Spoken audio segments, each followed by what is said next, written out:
Attendez le micro. Attendez le micro. Bon, c'est des diapositives faciles à lire.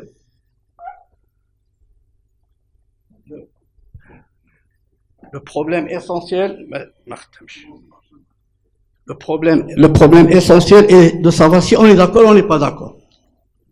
Alors, la question qu'on m'a posée, c'est de faire un algorithme sur quelle antibiothérapie pour les pneumonies communautaires du nourrisson et de l'enfant.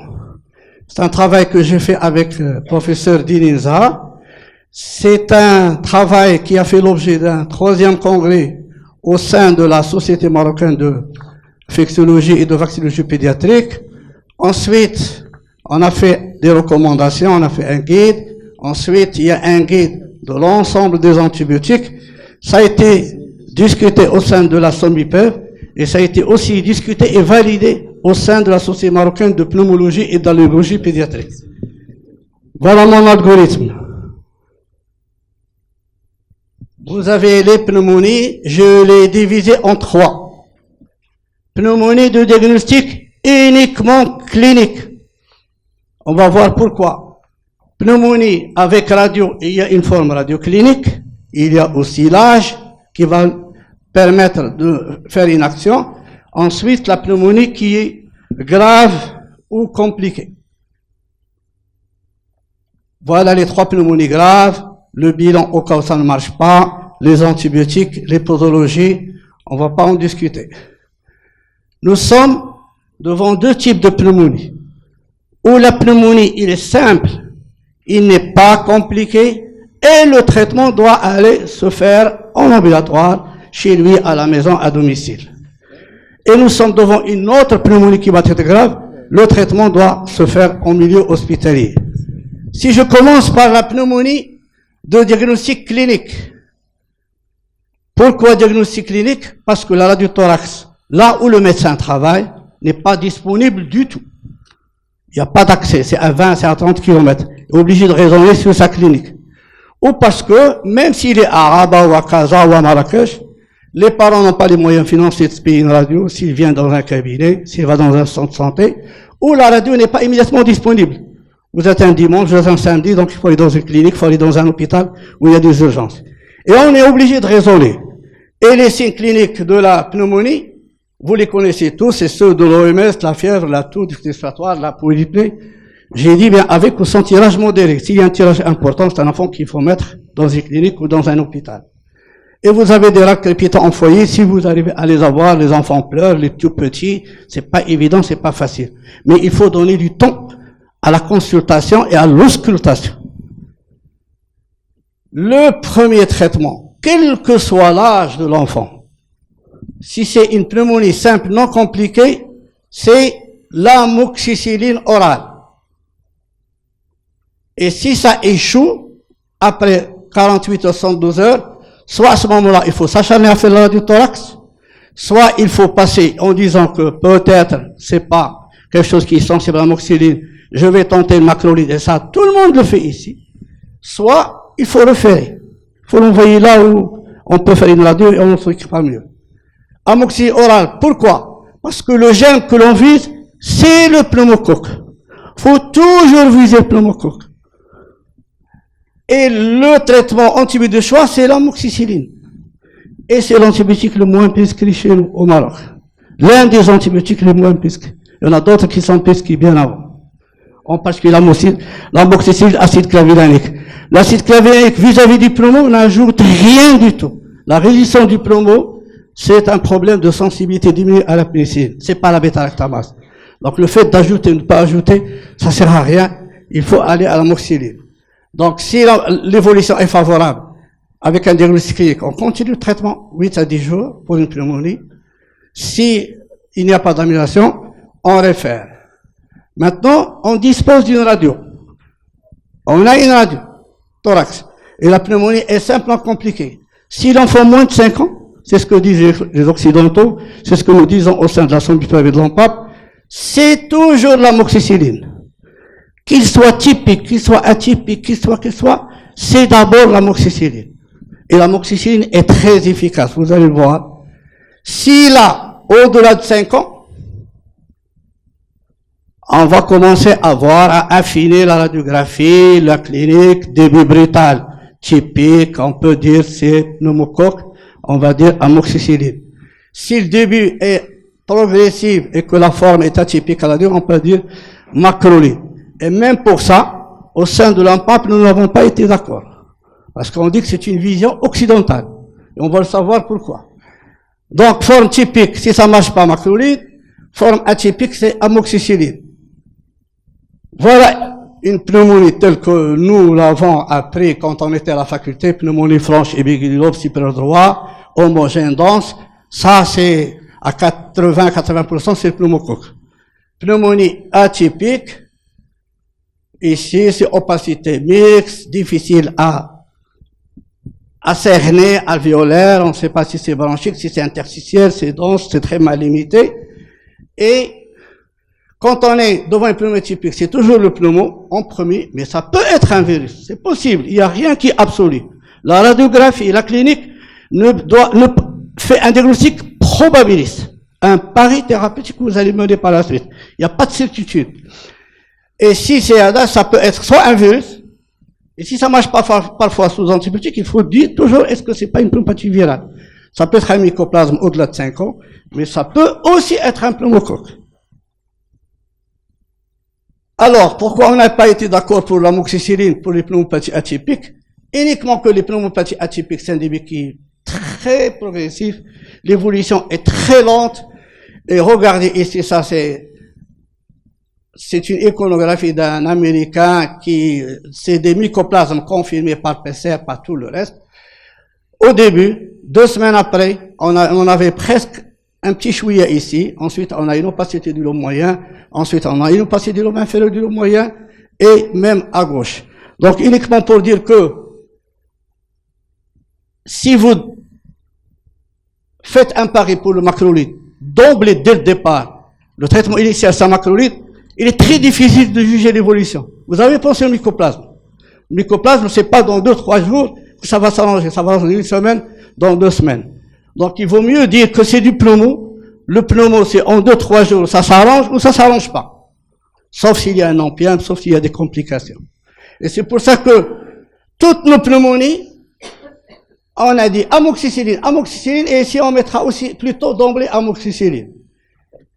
Et si l'état reste stationnaire malgré tout, si l'aggravation, c'est comme pour la bronchite, comme pour il faut chercher autre chose, il faut référer, il faut hospitaliser, il faut rechercher une cause sous-jacente. Vous savez très bien, cause locale, le corps étranger, tout le reste, cause générale, le reflux, la myco, tout ça. Pneumopathie sévère, soit il s'agit d'une pleuropneumopathie sévère, mais il n'y a pas de grand signe de gravité. C'est-à-dire c'est un enfant c'est sévère, mais c'est pas quelqu'un qui est au bord de la mort. Alors, avant identification, c'est amoxicilline grave ou c'est 3G. Et on s'est posé la question, pourquoi pas amoxicilline ici? Pourquoi on fait pas parce que ça peut être du pneumo, ça peut être du staph, ça peut être autre chose. Si c'est du pneumo après identification ou du strepto A, c'est de l'amoxicilline à forte dose. Si c'est un staphylococcus S, c'est toujours amoxicilline, parce qu'à un certain moment, on commence à avoir la main facile au C3G. Et dans le groupe, on va revenir à l'amoxicilline qui est aussi efficace que C3G vis-à-vis du staph. Et si c'est un staph métier R, à ce moment-là, c'est une association, soit vanco plus ça, soit vanco plus ça. Et s'il y a un épanchement très important qui comprime, qui entraîne d'interfératoire, il faut drainer, il faut ponctionner, ou il faut peut-être demander l'avis d'un chirurgien. Maintenant, nous sommes devant une pneumonie sévère, qu'il y ait ou pas d'empième. Il y a signes de gravité, il y a des signes de sepsis, il y a un état de choc, il y a un état respiratoire sévère. À ce moment-là, avant l'identification bactérienne, il faut être large. Ça peut être n'importe quoi. Et c'est à ce moment-là, on redressera après les données bactériologiques et en fonction de l'évolution clinique. Et il y a le cas particulier, il y en a quelques cas, la pneumonie sévère à staph qui est sécréteur de toxine de pentane and valentine, c'est la fameuse pneumonie écrasante. À ce moment-là, il faut mettre une antibiothérapie et ajouter même un antibiotique antitoxinique. Voilà quelques exemples. Un bébé de 8 mois, bronchopneumonie bilatérale. Ça peut être viral, ça peut être pneumocoque, Chez cet enfant, à 8 mois, l'hémoculture a montré qu'il s'agissait d'un pneumocoque. Mais on peut avoir des pneumonies virales comme ça qui peuvent tuer, qui peuvent mettre l'enfant en détresse, qui peut être intubé, qui peut être ventilé. Un enfant qui fait une pneumopathie virale à 2 ans, un syndrome là, on n'a pas trouvé, on n'a pas pu identifier le germe, donc un traitement amoxyl broncho, parce que là on a pensé au staff secrétaire de PLV. Un enfant de 6 ans qui est un empien très important, la même chose, association. Un enfant de 15 mois plus pneumothorax, là c'est une staphylococcus pleuropulmonaire. En conclusion, si j'ai 2 messages à passer, un, c'est le pneumocoque qui tue, c'est le pneumocoque qui est le plus fréquent, et la bactérie cible doit rester pour nous tous d'abord le pneumocoque. 2, il faut réhabiliter l'amoxicilline. Il faut qu'elle reprenne sa place. Il faut que l'amoxicilline devienne l'antibiotique de choix de toutes nos pneumonies. Et je vous remercie. Merci, professeur Habib, pour cet exposé hyper clair et hyper court. C'est discutable. Il y a des gens qui ne seront pas d'accord. J'aimerais bien, oui, au fond, Hassan a fait le président. Si le président n'est pas d'accord, je démissionne. Alors, je commence par une anecdote. On est parti en Grèce avec Habib, et à un certain moment, il y avait les Algériens, ils se sont énervés. Ils sont là, les Algériens. Il y a M. Snow. Et là, il est parti ce matin. Et je leur dis, qu'est-ce qui se passe? Et ils me disent, parce que Habib était modérateur, ils me disent, pourquoi ils nous engueulent? Et je leur ai dit, non, ils parlent comme ça. C'est ma manière de parler. Ça n'a rien à voir. J'ai dit que je n'engueulais personne. J'engueulais moi-même. Non, pour l'histoire, bon, c'est pas une question d'occidental. Je pense que, normalement, ce qu'on avait comme schéma dans la tête, moins de 4 mois, il y a possibilité de chlamydia, les macrolides, on peut les mettre. Entre 4 mois et 3 ans et demi, il n'y a pas de mycoplasme. Le mycoplasme s'installe après, donc c'est là où les macrolides reviennent. Mais entre-temps, l'amoxicilline, et il y a quelle dose? Il faut augmenter peut-être les doses pour être 100 mg, 100 mg kilo. Tu peux aller plus loin, je pense, quand tu as une sorte de résistance. Voilà. Tu peux aller, je veux dire qu'on peut augmenter les doses quand on n'a pas une réponse. J'ajoute que le mycoplasme, ça peut donner des complications extra-respiratoires, mais ça ne tue presque pas.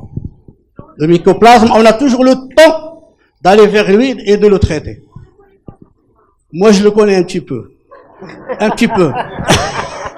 Maintenant, on a quand même des sérologies, on a des PCR, on a des trucs spécifiques. Les IgM et tout ça. Oui, je sais.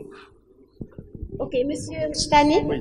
Monsieur Habib, je suis tout à fait d'accord avec toi quand tu dis qu'il faut donner l'amoxicilline. Mais il faut insister sur une chose, pas n'importe quelle amoxicilline. Parce qu'il y a des laboratoires qui viennent avec, je sais pas moi, comment ça s'appelle, la bioéquivalence.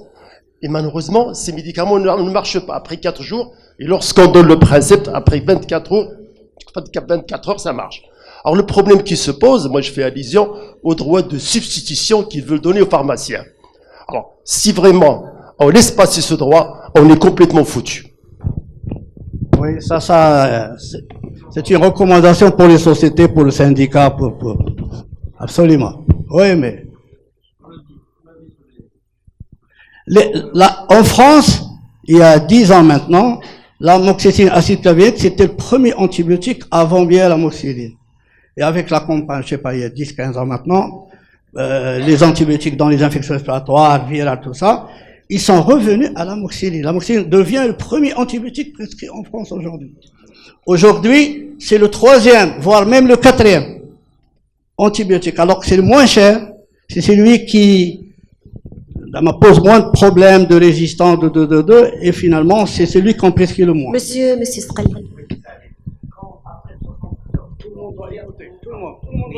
Oui, d'accord. Après 62 heures, quand il n'y a pas d'efficacité, est-ce qu'on va arrêter l'amoxicilline complètement et le changer par un macrolide? Parce qu'on voit pas mal d'ordonnances partout où on garde les deux. Je ne sais pas, c'est pas évident à répondre. Il y a des gens qui disent 62 heures, ça marche pas, j'arrête, je mets un 2e antibiotique. Et je dis bien, si je mets un 2e antibiotique, je vous dis bien, un seul changement est autorisé. Si le deuxième antibiootique ne marche pas, il faut aller voir ailleurs. On ne va pas mettre un troisième, un quatrième, c'est pas possible. Maintenant, si vous avez une malade sous amoxicilline et au bout de 3 jours ça ne marche pas, et que vous ajoutez un macrolide et que vous gardez l'amoxicilline, c'est pas une erreur. Je sais pas. Il faut bien expliquer ça aux parents en leur disant il y a peut-être une autre bête qui n'est pas sensible à l'amoxicilline, mais je vais garder là. Le macrolide a une certaine efficacité sur le pneumocoque, mais pas aussi bien que l'amoxicilline. Donc si quelqu'un garde les deux, il vaut mieux une maladie, un seul antibiotique, mais si vous le faites, je ne sais pas ce que vous en pensez.